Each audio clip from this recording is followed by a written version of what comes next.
there's a moment that exists only in the memories of the few people who were present in a Munich recording studio in early 1983. A moment so absurd and so tragic in its consequences that it sounds like fiction, even though multiple witnesses have confirmed its basic facts. Two of music's greatest vocalists, Freddie Mercury and Michael Jackson, were midway through recording what should have been one of history's most significant musical collaborations. 3 songs that combined Freddie's theatrical rock drama with Michael's rhythmic precision and emotional vulnerability. The sessions were going brilliantly, the chemistry between the artists was undeniable, and the recordings promised to be revolutionary. And then Freddie Mercury's pet llama walked into the studio, defecated on the floor near Michael's feet, and Michael Jackson, who suffered from severe germaphobia and obsessive cleanliness, stood up, looked at Freddie with an expression that witnesses describe as combining horror and betrayal, and walked out of the studio. He never returned.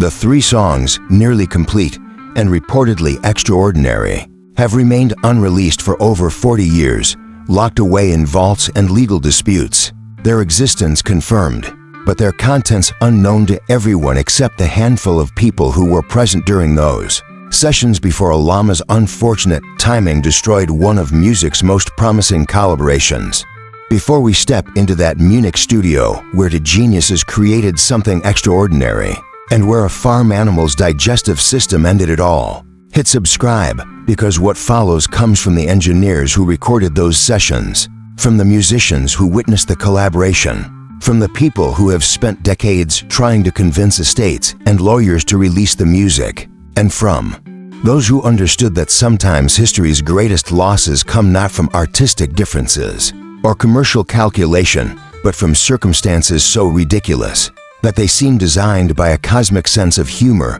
with particularly cruel timing. Early 1983, both Freddie Mercury and Michael Jackson are at peak commercial success and artistic confidence. Queen has released The Game and Hot Space, achieving massive global success while experimenting with different sounds and production approaches. Freddie's vocal abilities and stage presence are universally recognized, his 4-octave range and his capacity for both power and delicacy making him one of rock's most distinctive and technically accomplished singers. Michael Jackson has just released Thriller, which is beginning its journey toward becoming the best-selling album in history, establishing Michael as the dominant figure in popular music and proving that he has transcended his child star origins to become an artist whose vision and execution set standards that others can only attempt to match. Despite their different musical contexts and audience bases, Freddie and Michael share crucial similarities that make collaboration logical, rather than surprising. Both are vocalists of extraordinary technical ability, who use their voices as instruments capable of conveying complex emotions and creating memorable melodic moments. Both are perfectionists in the studio who push themselves and everyone around them toward excellence that goes beyond competent execution into territory where recordings become definitive and permanent. Both are showmen who understand performance as theater and who have developed stage personas that are simultaneously authentic expressions of their personalities and carefully constructed artistic creations. The connection between Freddie and Michael apparently develops through mutual respect and genuine friendship rather than through calculated career strategy or commercial calculation. They meet at various industry events and parties in Los Angeles and London, discovering that beneath the public images they present to the world, they're both fundamentally shy and socially awkward, people who use performance as the context where they feel most comfortable and most themselves. Multiple people who knew both artists describe their relationship as surprisingly genuine and unguarded, to megastars who could relax around each other because neither was trying to impress or manipulate the other, both secure enough in their own achievements that they didn't need to compete or establish dominance. When they discuss the possibility of recording together, the idea apparently emerges organically from conversations about music and vocal technique, rather than from managers or record labels pushing collaboration for commercial reasons. Freddie and Michael are both fascinated by what the other can do vocally, by the techniques and approaches that make each distinctive and powerful. They talk about trying to create something that combines their strengths, that uses both their voices in ways that showcase individual abilities, while creating something neither could achieve alone. The concept is ambitious and artistically motivated, driven by curiosity about what might be possible rather than by safe calculation about what would definitely sell. The decision to record in Munich at Musicland Studios, where Queen has recorded several albums and where Freddie feels comfortable and creatively liberated, provides neutral territory where neither artist is working on home turf or in contexts that might create subtle power dynamics or assumptions about whose vision should dominate. The studio is technically excellent, and the engineering staff is experienced with both rock production and the kind of precision that Michael's music requires. The logistics are arranged quietly, without publicity or media attention, both artists wanting to work without external pressure or expectation, to explore possibilities without having to justify or explain to audiences or executives what they're attempting. The first sessions apparently go extraordinarily well, both artists arriving prepared and focused, neither bringing the kind of entourage or ego that might interfere with genuine creative collaboration. The people present describe the atmosphere as professional but relaxed, to perfectionists working with mutual respect and without the territorial defensiveness that can emerge when strong artistic personalities occupy the same space. Freddie and Michael work on vocal arrangements together, trying different harmonies and call and response patterns, discovering how their voices blend and contrast, finding combinations that enhance rather than compete with each other. The 3 songs they work on are reportedly diverse in style and approach, demonstrating range rather than staying safely within either artist's established comfort zone. One track is apparently up-tempo and rhythmically complex, showing Michael's influence in its groove and precision. Another is more theatrical and rock-oriented, Freddie's approach dominating the arrangement and production. The third is reportedly a ballad that uses both voices in ways that emphasize emotional vulnerability and dynamic range, both artists pushing themselves toward the kind of performance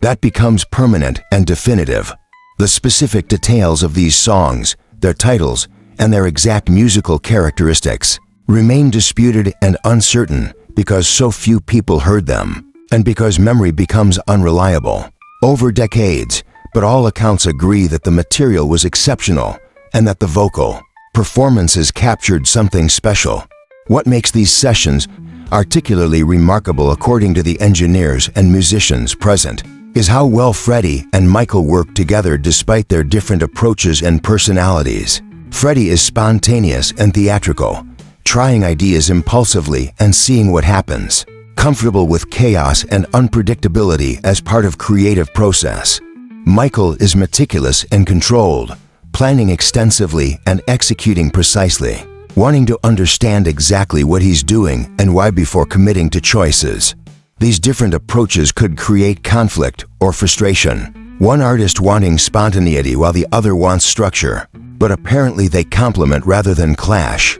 Freddie helping Michael loosen up and take risks, Michael helping Freddie focus and refine ideas that might otherwise remain loose or underdeveloped. The personal dynamic between them during these sessions is described as genuinely warm and playful. 2 adults who have been famous since childhood finding in each other someone who understands the particular psychological pressures and isolation that early fame creates. They joke and laugh between takes, Freddie making Michael genuinely laugh in ways that people who knew Michael say was rare and precious, Michael making Freddie feel respected and admired in ways that matter because they come from genuine peer rather than from fans or critics whose opinions always carry some element of self-interest or distant judgment. And then comes the incident that ends everything. The accounts vary slightly in specific details, but agree on essential facts. Freddie Mercury, who lives in Munich at this time,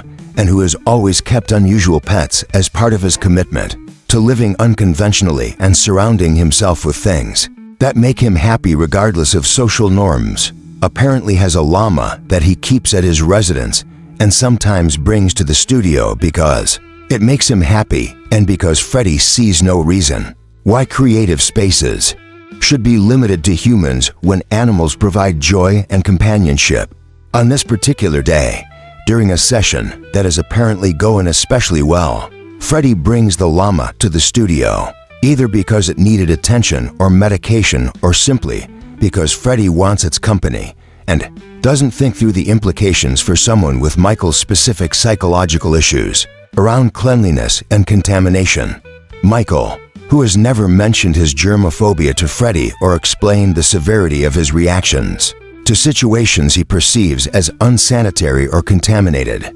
apparently doesn't object when the llama first enters the studio, either because he's trying to be polite or because he assumes it will remain distant and controlled. But llamas are animals with their own needs and unpredictable behaviors, and at some point during the session, while Freddie and Michael are listening to playback and discussing vocal approaches, the llama defecates on the studio floor, apparently quite close to where Michael is standing or sitting. The witnesses describe Michael's reaction as immediate and visceral, not anger or irritation, but genuine horror and revulsion, his face showing the kind of distress that suggests psychological trigger rather than simple displeasure. Michael stands up, backs away from the contaminated area, and according to some accounts begins showing signs of panic or anxiety, his breathing changing and his body language suggesting someone experiencing genuine psychological crisis rather than just being grossed out or annoyed.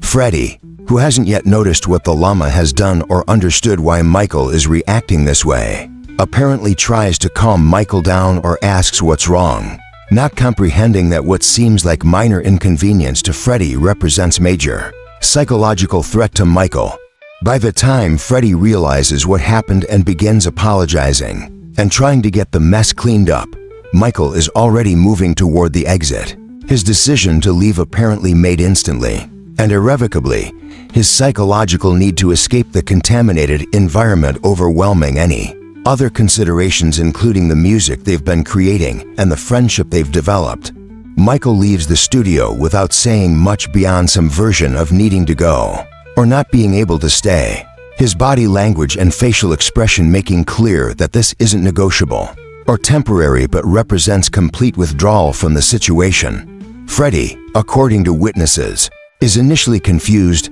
and then increasingly upset as he realizes that Michael isn't coming back, that something about this incident has triggered reactions so severe that it overrides everything else, that the collaboration they've been building is ending not because of artistic differences or scheduling conflicts, but because a farm animal took a shit at the wrong moment in the wrong place. The immediate aftermath involves Freddie trying to reach Michael to apologize and to salvage the collaboration, apparently calling Michael's hotel and later his management, trying to explain that the llama incident was an unfortunate accident and that it won't happen again, that they can continue the sessions in different studio or under conditions that Michael finds comfortable and safe. But Michael, according to various accounts, doesn't take these calls or respond to these appeals. His germaphobia and his need to protect himself from situations he perceives as contaminated apparent lie making it impossible for him to return to context that has been psychologically tainted, regardless of how thoroughly it gets cleaned or how sincere Freddie's apologies might be. The engineering staff and the other musicians present during these sessions apparently understand that something significant has been lost, that the recordings they've made represent extraordinary collaboration that won't be completed or released, that the chemistry and magic that were happening between Freddie and Michael have been destroyed by circumstance so absurd that it seems designed to mock the seriousness and ambition that both artists brought to the project. The tapes from the sessions are preserved and stored, everyone involved recognizing that they contain something valuable and potentially releasable, but without both artists' participation and approval, the recordings remain in legal and creative limbo. Freddie Mercury speaks about the incident and the lost collaboration in several interviews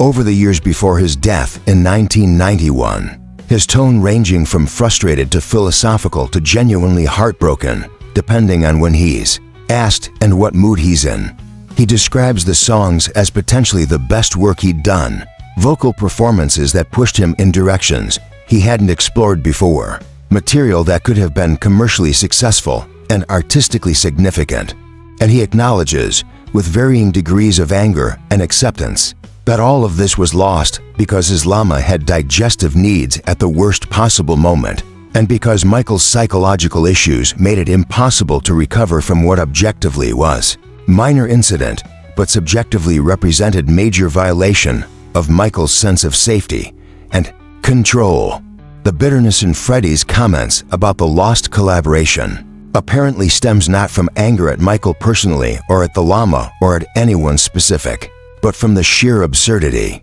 and waste of it all, the recognition that extraordinary artistic moment was destroyed not by the kind of legitimate obstacles that might make the loss meaningful or instructive, but by random accident that shouldn't have mattered but did matter because psychology and trauma don't follow reasonable rules or respond to logical arguments about what should or shouldn't be significant. Michael Jackson apparently never speaks publicly about the Freddie Mercury sessions or the reason they ended, his characteristic privacy, and his protective relationship with his public image, meaning that he doesn't confirm or deny what happened or offer his perspective on why the collaboration didn't continue.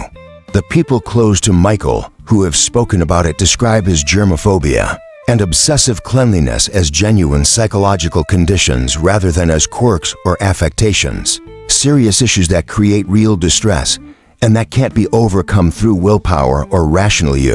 understanding that the contamination isn't actually dangerous. From this perspective, Michael's reaction to the LLAMA incident and his inability to return to the collaboration weren't choices he made but were psychological necessities, responses to triggered trauma that he couldn't control or negotiate with regardless of how much he might have valued the music or the friendship with Freddie. The 3 songs remain unreleased as of 2025, though various people involved in the sessions have confirmed their existence and described their quality in interviews and behind-the-scenes accounts. The legal and estate issues around releasing the recordings are apparently complex, requiring approvals from both Queen's remaining members and management, and from Michael Jackson's estate, all of whom have different interests and different ideas about whether unfinished collaborations should be released and under what circumstances. The fact that Freddie died in 1991 and Michael died in 2009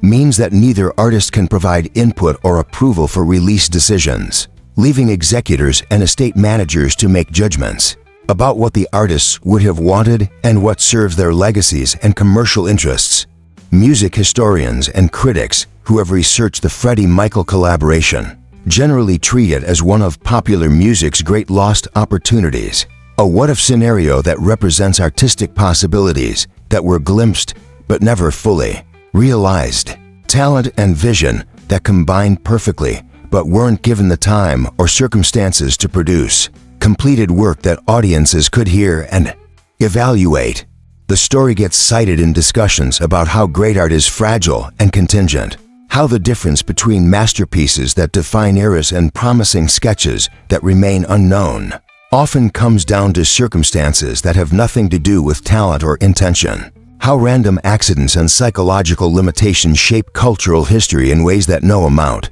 of genius or determination can overcome. The absurdity of the specific reason why the collaboration ended, the detail about the LLAMA that makes the story memorable and repeatable, also makes it somehow more tragic rather than less serious, the comic element emphasizing rather than diminishing the waste and loss. If the collaboration had ended because of artistic disagreements or scheduling conflicts or commercial obstacles, the loss would fit into familiar narratives about how difficult sustained creative partnership is and how rarely circumstances align to let great collaborations happen. But ending because a LLAMA defecated in a recording studio and because one of the artists had psychological issues that made recovery from that incident impossible represents something more arbitrary and more cruel. Success destroyed not by the kind of understandable obstacles that make failure meaningful, but by random accident that shouldn't have mattered but did.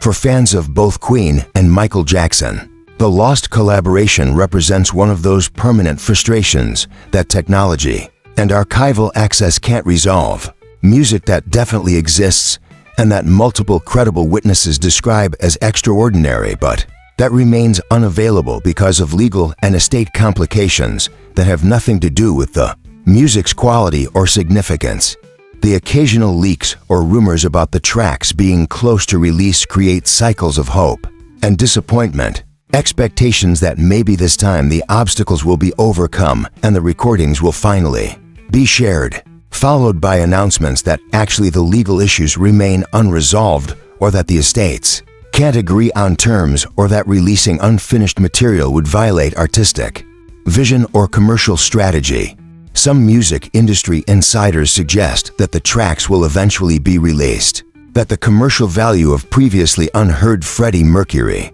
and Michael Jackson collaborations is so enormous that eventually economic incentives will overcome whatever legal and aesthetic objections currently prevent release. Others argue that the recordings will remain locked away indefinitely, that the combination of complicated rights ownership and the estate's protective attitudes toward artistic legacies means that material the artists themselves didn't complete and approve will never receive official release regardless of how much fans want access or how historically significant the recordings might be. The engineers and musicians who were present during the Munich sessions have described in various interviews what they remember about the music and the performances, trying to give fans some sense of what was lost and what might eventually be recovered. Their descriptions emphasize the uniqueness of hearing Freddie and Michael's voices together, the way their different approaches and techniques created combinations that neither artist could achieve alone,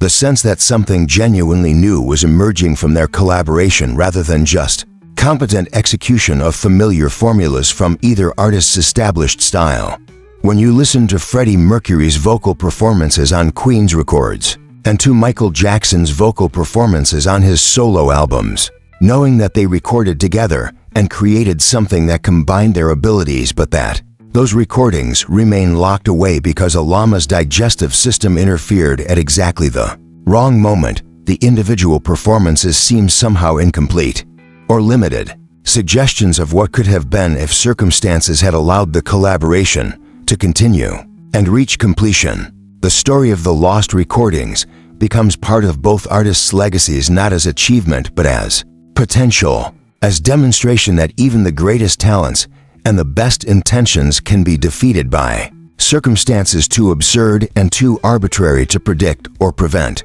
Freddie Mercury died in November 1991 from complications related to AIDS, his death ending any possibility that he might resurrect the Michael Jackson collaboration or complete the recordings in ways that would make release possible. Michael Jackson died in June 2009 from acute propofol intoxication, his death similarly closing off possibilities for completing work that required his participation and approval. The 3 songs they recorded together in Munich in 1983 remain as they were left, fragments of what might have been, evidence of collaboration that succeeded artistically but failed circumstantially, proof that sometimes the difference between cultural landmarks and forgotten sketches comes down to random accidents involving farm animals and psychological triggers that no one could have anticipated or prevented. The LLAMA, whose name appears nowhere in accounts of the incident and whose fate remains unknown, occupies an unlikely position in music history as the inadvertent destroyer of one of popular music's most promising collaborations, the animal whose bathroom needs at the wrong moment prevented the completion and release of recordings that multiple witnesses describe as potentially extraordinary. The absurdity of this role, the comic element of an animal interfering with serious artistic work through simple biological necessity, doesn't diminish the tragedy of the loss or make the waste less significant. It just makes the whole story seem like particularly cruel cosmic joke. Genius and talent and artistic vision defeated not by worthy obstacles, but by random accident. That shouldn't have mattered but did.